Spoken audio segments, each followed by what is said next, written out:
Welcome. Today I'm going to show you how to install one of our 365 XMacro blocks into a 6 hour 17 round macro magazine. First off, take a punch, push down the locking plate, slowly remove the floor plate, remove that, take the spring out of the magazine, take the follower off of the spring. Then you're going to grab one of our XMacro blocks that look like this. They have a little indent here. That indent is for the follower to rest in.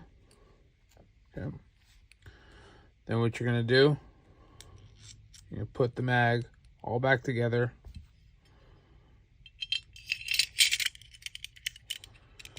Okay.